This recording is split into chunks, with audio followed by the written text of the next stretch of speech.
Animal Farm by George Orwell. Chapter 3. How they toiled and sweated to get the hay in, but their efforts were rewarded, for the harvest was an even bigger success than they had hoped. Sometimes the work was hard.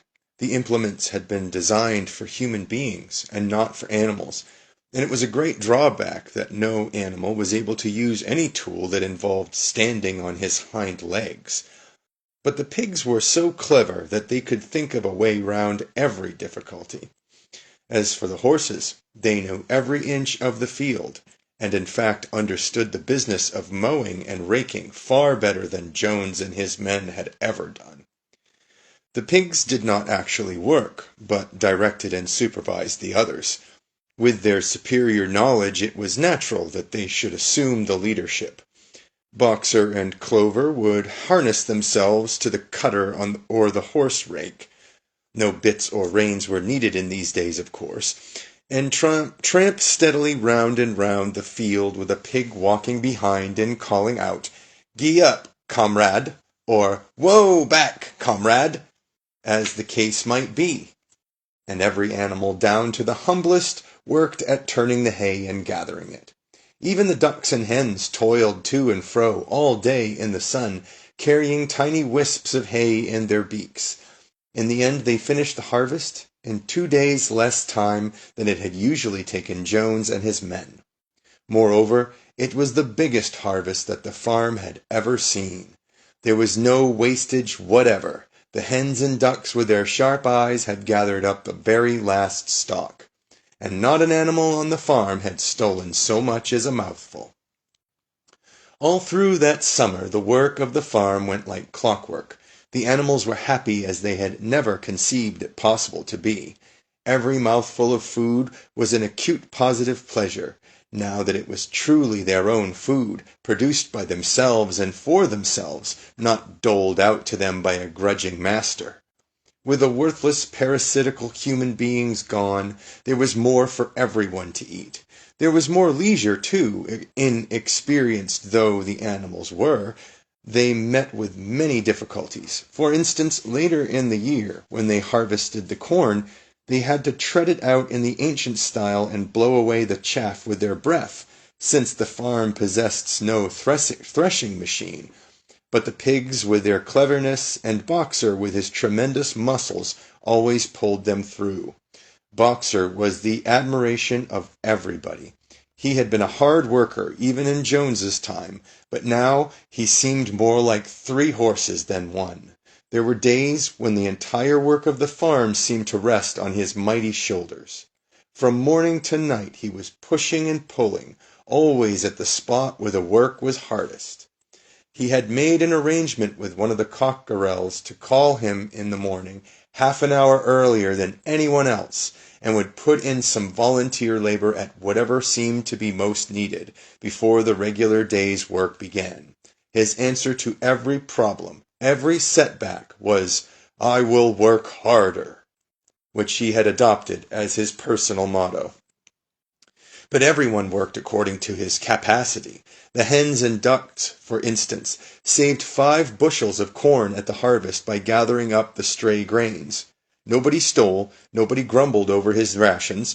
The quarreling and biting and jealousy which had been normal features of life in the old days had almost disappeared. Nobody shirked, or almost nobody.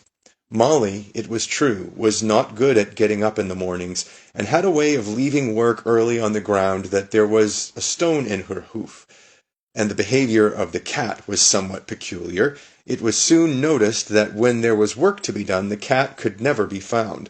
She would vanish for hours on end, and then reappear at meal times or in the evening after work was over, as though nothing had happened. But she always made such excellent excuses, and purred so affectionately, that it was impossible not to believe in her good intentions. Old Benjamin, the donkey, seemed quite unchanged since the rebellion. He did his work in the same slow, obstinate way as he had done it in Jones's time, never shirking and never volunteering for extra work either. About the rebellion and its results he would express no opinion. When asked whether he was not happier now that Jones was gone, he would only say, "Donkeys live a long time. None of you has ever seen a dead donkey." And the others had to be content with this cryptic answer. On Sundays there was no work. Breakfast was an hour later than usual, and after breakfast there was a ceremony which was observed every week without fail. First came the hoisting of the flag. Snowball had found in the harness room an old green tablecloth of Mrs. Jones's, and had painted on it a hoof and a horn in white. This was run up the flagstaff in the farmhouse garden every Sunday morning. The flag was green, Snowball explained, to represent the green fields of England, while the hoof and horn signified the future republic of the animals which would arise when the human race had been finally overthrown. After the hoisting of the flag, all the animals trooped into the big barn for a general assembly, which was known as the meeting. Here the work of the coming week was planned out, and resolutions were put forward and debated. It was always the pigs who put forward the resolutions. The other animals understood how to vote, but could never think of any resolutions of their own. Snowball and Napoleon were by far the most active in the debates, but it was noticed that these two were never in agreement. Whatever suggestion either of them made, the other could be counted on to oppose it. Even when it was resolved, a thing no one could object to in itself, to set aside the small paddock behind the orchard as a home of rest for animals who were past work, there was a stormy debate over the correct retiring age for each class of animal. The meeting always ended with the singing of Beasts of England, and the afternoon was given up to recreation. The pigs had set aside the harness room as a headquarters for themselves. Here, in the evenings, they studied blacksmithing, carpentering, and other necessary arts from books which they had brought out of the farmhouse. Snowball also busied himself with organizing the other animals into what he called animal committees. He was indefatigable at this. He formed the Egg Production Committee for the hens, the Clean Tails League for the cows, the Wild Comrades Re-Education Committee. The object of this was to tame the rats and rabbits. The Whiter Wool Movement for the sheep, and various others, besides instituting classes in reading and writing. On the whole, these projects were a failure. The attempt to tame the wild creatures, for instance, broke down almost immediately. They continued to behave very much as before, and when treated with generosity simply took advantage of it. The cat joined the Re-Education Committee and was very active in it for some days. She was seen one day sitting on a roof and talking to some sparrows who were just out of her reach. She was telling them that all animals were now comrades, and that any sparrow who chose could come and perch on her paw, but the sparrows kept their distance. The reading and writing classes, however, were a great success. By the autumn, almost every animal on the farm was literate in some degree. As for the pigs, they could already read and write perfectly. The dogs learned to read fairly well, but were not interested in reading anything except the 7 Commandments. Muriel, the goat, could read somewhat better than the dogs, and sometimes used to read to the others in the evenings from scraps of newspaper which she found on the rubbish heap. Benjamin could read as well as any pig, but never exercised his faculty. So far as he knew, he said, there was nothing worth reading. Clover learnt the whole alphabet, but could not put words together. Boxer could not get beyond the letter D. He would trace out A, B, C, D in the dust with his great hoof, and then would stand staring at the letters with his ears back, sometimes shaking his forelock, trying with all his might to remember what came next, and never succeeding. On several occasions, indeed, he did learn E, F, G, H, but by the time he knew them, it was always discovered that he had forgotten A, B, C, and D. Finally, he decided to be content with the first 4 letters, and used to write them out once or twice every day to refresh his memory. Molly refused to learn any but the 6 letters which spelt her own name. She would form these very neatly out of pieces of twig, and would then decorate them with a flower or 2 and walk round them admiring them. None of the other animals on the farm could get farther than the letter A. It was also found that the stupider animals, such as the sheep, hens, and ducks, were unable to learn the 7 Commandments by heart. After much thought, Snowball declared that the 7 Commandments could in effect be reduced to a single maxim, namely, 4 legs good, 2 legs bad. This, he said, contained the essential principle of animalism. Whoever had thoroughly grasped it would be safe from human influences. The birds at first objected, since it seemed to them that they had also 2 legs, but Snowball proved to them that this was not so. "A bird's wing, comrades," he said, "is an organ of propulsion and not of manipulation. It should therefore be regarded as a leg.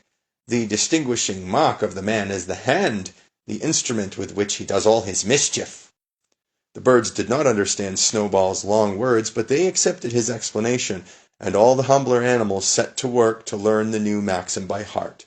4 legs good, 2 legs bad, was inscribed on the end wall of the barn, above the 7 Commandments, and in bigger letters.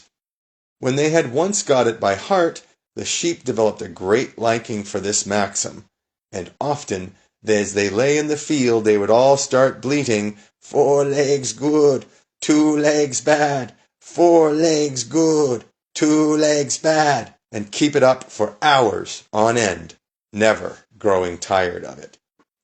Napoleon took no interest in Snowball's committees. He said that the education of the young was more important than anything that could be done for those who were already grown up. It happened that Jessie and Bluebell had both whelped soon after the hay harvest, giving birth between them to 9 sturdy puppies. As soon as they were weaned, Napoleon took them away from their mothers, saying that he would make himself responsible for their education. He took them up into the loft, which could only be reached by a ladder from the harness room, and there kept them in such seclusion that the rest of the farm soon forgot their existence. The mystery of where the milk went to was soon cleared up. It was mixed every day into the pigs' mush. The early apples were now ripening, and the grass of the orchard was littered with windfalls. The animals had assumed as a matter of course that these would be shared out equally. One day, however, the order went forth that all the windfalls were to be collected and brought to the harness room for the use of the pigs. At this some of the other animals murmured, but it was no use. All the pigs were in full agreement on this point, even Snowball and Napoleon. Squealer was sent to make the necessary explanations to the others.